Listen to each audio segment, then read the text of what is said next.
My dear friend and oftentimes pain in the neck, Mel Michel, now of blessed memory, would often confront me when I would complain about finding myself in difficult times by saying,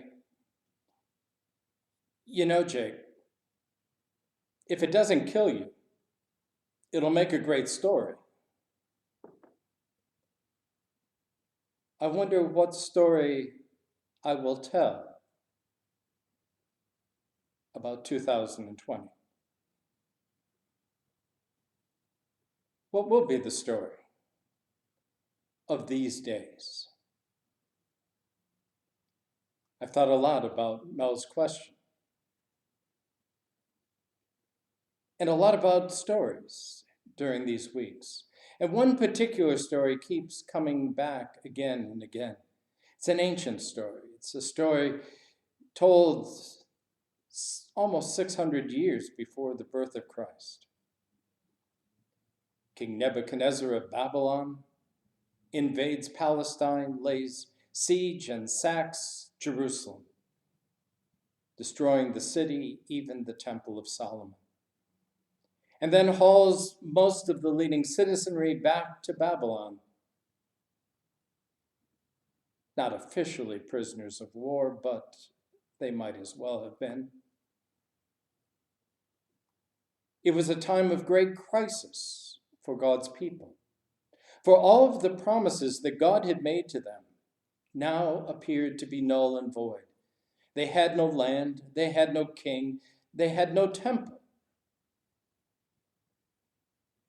They seriously wondered, did they still have a God? Had God left the building? Or had God indeed followed them into exile?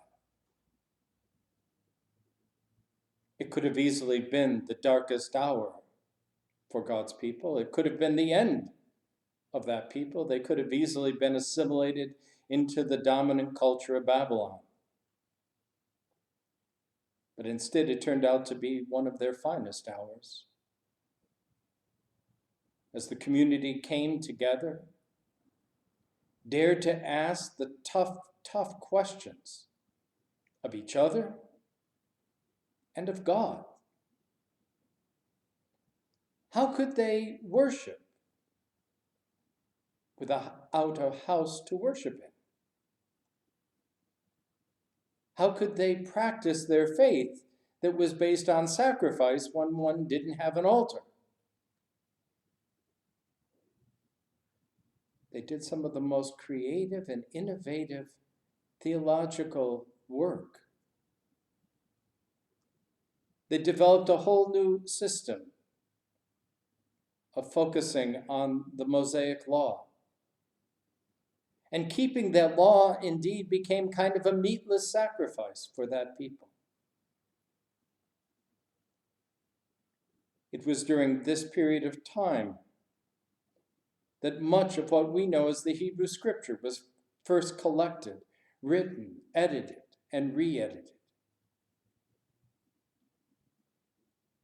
It was a time when they learned to witness to their faith. Over and against the dominant empire that ran 24/7, nonstop, they announced at least one day a week they were going to take off. And they would mark it as God's day. A day of rest, a day of reflection, a day of refreshment and recreation. This became a silent protest in the midst of a dominant culture.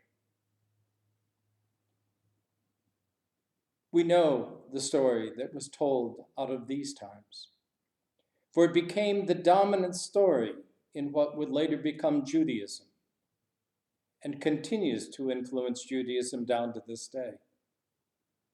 It would be their guide in their stay when they found themselves in dark times. This day, we remember one of those darkest days for them as we pay tribute to those who died in the Holocaust. This story was also dominant in the early life of the Christian community,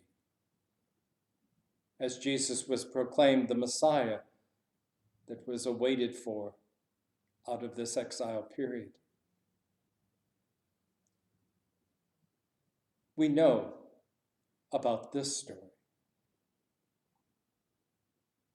But what about our story?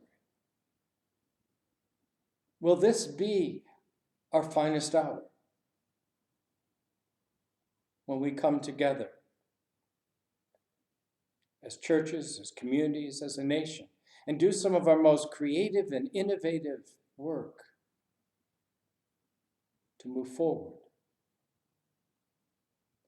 Will this be a time where we reflect on what it means to live in community together? Will this be a time when we do our own soul searching for what is truly important in our lives? What are those things we can now do without? And what are those things we wish we now could do? There is a lot of work that we need to be about. What will be our story that our children and our grandchildren tell? And how might we shape that story in how we spend these days together and how we walk together coming out of this? Perhaps they too will sing of these days in the future, as they did our Babylonian captive ancestors. Once we sang and danced with gladness, once delight filled every breath. Now we sit among the ashes, all our dreams destroyed by death. All the willows bow in weeping, all the rivers rage and foam. As creation joins our pleading, God, do not leave us alone. God who came to dwell among us, God who suffered our disgrace, from your own heart, grieved and wounded, come the riches of your grace. Come, O Christ, among the ashes, come to wipe our tears away.